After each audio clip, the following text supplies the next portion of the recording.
امام موزوں پر مسح کرتا ہو تو اقتداء کا حکم میں ریاض میں کام کرتا ہوں. یہاں جب ہم ظہر یا عصر کی نماز پڑھنے جاتے ہیں تو اکثر غیر مقلد حضرات ساکس پہن کر نماز پڑھنا شروع کر دیتے ہیں. اگر ہم الگ نماز پڑھنے کی کوشش کرتے ہیں تو ساتھی ہمیں جماعت میں شریک ہونے کے لیے کہتے ہیں. اس مسئلے کی وضاحت فرما دیں. شمس غفران انڈیا سے. اگر آپ کو معلوم ہے کہ جو امام ہے اس نے ان موزوں پر جو عام طور پہ آج کل ساکس پہنے جاتے ہیں, جسے پہن کے آپ شوز بھی پہنتے ہیں اس کے اوپر, تو یہ والے جو ساکس ہوتے ہیں ان پر مسا اگر آپ کو پتہ ہے کہ امام نے کیا ہے اور نماز پڑھا رہا ہے تو اس کے پیچھے نماز نہیں ہوگی. بے شک آپ انفرادی پڑھ لیں یا الگ جماعت کر لیں, اس کے پیچھے نماز جائز نہیں ہے. اس کی وجہ یہ ہے کہ اس سے پہلے والے مسئلے میں بھی میں نے ڈیٹیل بتائی ہے, دوبارہ میں ریپیٹ کر دیتا ہوں کیونکہ لوگ پھر شارٹ کلپ بنا کے چلا دیتے ہیں, پھر ادھوری بات آتی ہے. اس کی وجہ یہ ہے کہ ان عام موضوع پہ مسا اس لیے جائز نہیں ہے کہ قرآن مجید میں اللہ نے پاؤں کو دھونے کا حکم دیا ہے. یہ متواتر حکم ہے. اس متواتر حکم کو جب چھوڑا جائے گا جب کوئی مضبوط دلیل ملے ہمیں, تو مضبوط دلیل ہمیں خفین کے بارے میں ملتی ہے, اور خف کہا جاتا ہے چمڑے کے موزوں کو جو رسول اللہ صلی اللہ علیہ وسلم کے دور میں ہوا کرتے تھے, جن کی خاصیت یہ تھی کہ صحابہ جوتوں کے بغیر پہن کر ان کو لمبے لمبے سفر کیا کرتے تھے, بہت دور تک چلا کرتے تھے, اور ان موزوں میں وہ اپنے سہارے پہ کھڑے ہوتے تھے. تو جو موزے ویسے ہوں گے یا اس جیسے ہوں گے, اگر وہ تو نہیں ہے لیکن اس جیسے ہیں, تو ان جیسے موزوں کو ہم ان موزوں پر قیاس کر کے بھی جواز کا حکم لگائیں گے. قیاس بھی ایک شرعی دلیل ہے اگر صحیح قیاس ہو, لیکن قیاس میں ضروری ہے کہ جس کو آپ قیاس کر رہے ہیں وہ اس جیسا ہو جس پر قیاس کر رہے ہیں, جس کو اصطلاح میں کہا جاتا ہے کہ مقیس علیہ کی مثل ہو. تو جن موزوں کو آپ قیاس کر رہے ہیں نا, یعنی ہمارے اہل حدیث حضرات فتویٰ دے رہے ہیں کہ یہ جو عام ساکس ہیں ان پہ مسا جائز ہے, اور ان ساکس کو وہ ظاہر ہے یہ نبی کے دور میں تو تھے نہیں, ان ساکس کو قیاس کر رہے ہیں ان ساکس پر جو نبی کے دور میں تھے. تو قیاس جب کیا جائے گا جب دونوں آپس میں میچ کرتے ہوں, تو یہ میچ ہی نہیں کرتے. وہ موزوں میں بالکل ایک الگ ٹائپ کے موزے تھے. آپ نے حدیث سنی ہوگی کہ ایک پیاسا شخص کنویں میں اترا اور اس نے پانی پیا اور کتے کو دیکھا کہ وہ کیچڑ چاٹ رہا ہے, تو اس نے اپنے موزے میں پانی بھر کے اس کتے کو پلایا, اور اللہ نے اس عمل کی لاج رکھ کے اس کی بخشش کر دی. تو وہ ایسے ساکس تھے کہ اس میں پانی بھر کے لایا جا سکتا تھا. آپ ان ساکس میں کیا پانی بھر کے لا سکتے ہیں؟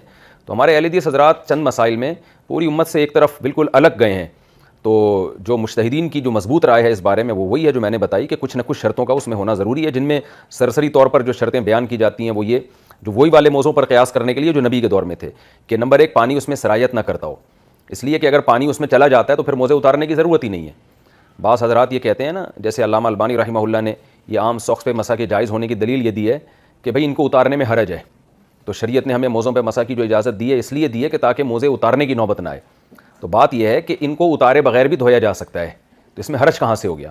آپ تھوڑی دیر نلکے کے نیچے پاؤں رکھیں, پورا پاؤں آپ کا گیلا ہو جائے گا, تو یہ حرج نہیں ہے. آپ کہہ سکتے ہیں پاؤں گیلے ہو جائیں گے, موزے گیلے ہو جائیں گے, تو گیلے موزوں میں نماز کیسے پڑھیں گے, مشکل ہوگی. تو یہ وہ حرج ہے جس کو شریعت نے معتبر نہیں مانا. گیلے کپڑے میں نماز پڑھنا یا گیلے موزے میں نماز پڑھنا یہ تو آپ کی ٹینشن ہے نا, آپ کو مشکل لگ رہا ہے. حرج وہ معتبر ہوگا جس کو شریعت حرج مانتی ہے.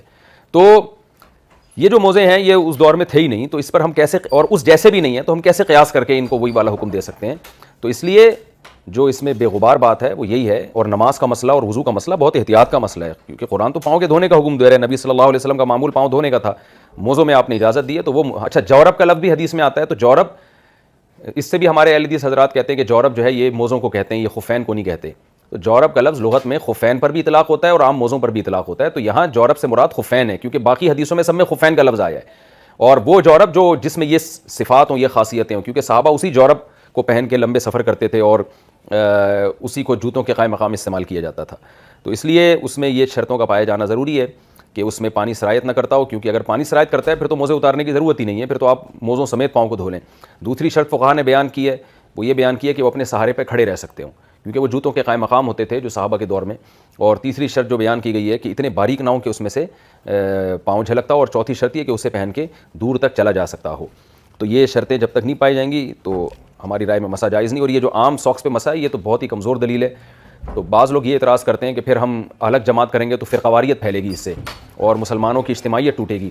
دیکھیں اجتماعیت ٹوٹنے کے لیے, اجتماعیت ٹوٹنے سے بچانے کے لیے جو آدمی شاذ قول پر عمل کر رہا ہو نا, اسے کہا جائے گا کہ جمہور کے قول پر عمل کریں, نہ کہ جمہور کو کہا جائے گا کہ انفرادی آراء کو آپ اختیار کرنا شروع کر دیں.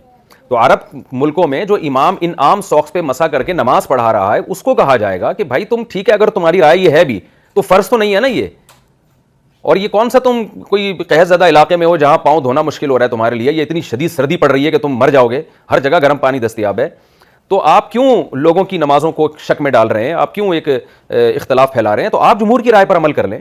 آپ جب انفرادی نماز پڑھیں تو آپ ٹھیک ہے, آپ اپنی رائے پر عمل کریں, آپ سمجھتے ہو کہ آپ کی یہ تحقیق ہے, لیکن جب آپ ایک امت مسلمہ میں ایک عمومی امام ہیں, آپ کے پیچھے فقہ حنفی کو فالو کرنے والے بھی نماز پڑھ رہے ہیں, فقہ شافعی کو فالو کرنے والے بھی نماز پڑھ رہے ہیں, اور فقہ حنبلی کو فالو کرنے والے بھی, فقہ مالکی کو فالو کرنے والے بھی, بہت سے لوگوں کی رائے ہے کہ اس طرح سے نماز نہیں ہوتی, بلکہ مضبوط رائے, اور تقریباً جہاں تک مجھے معلومات ہیں تقریباً اس پر اجماع ہے. تو اس لیے اس امام کو ملامت کی جائے گی کہ بھائی تم اجتماعیت کو برقرار رکھنے کے لیے آپ یعنی یہ کام نہ کریں, آپ پاؤں دھو لیں. جب آپ انفرادی نماز پڑھیں تو پھر آپ جیسے چاہے وضو کریں, آپ مسح کریں نہ کریں وہ آپ کا مسئلہ ہے, جب نماز پڑھائیں تاکہ سب کی نماز آپ کے پیچھے درست ہو جائے اور یہ اختلاف نہ ہو.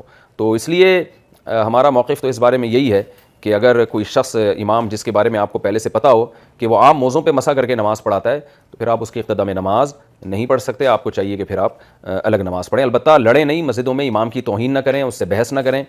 مسجد کے امام کا بہرحال ایک مقام ہوتا ہے, تو اس سے بحث مباحثہ نہ کریں, لڑائی جھگڑا نہ کریں, اپنی الگ سے جا کے نماز پڑھ لیں, یہ زیادہ بہتر ہے آپ کے لیے.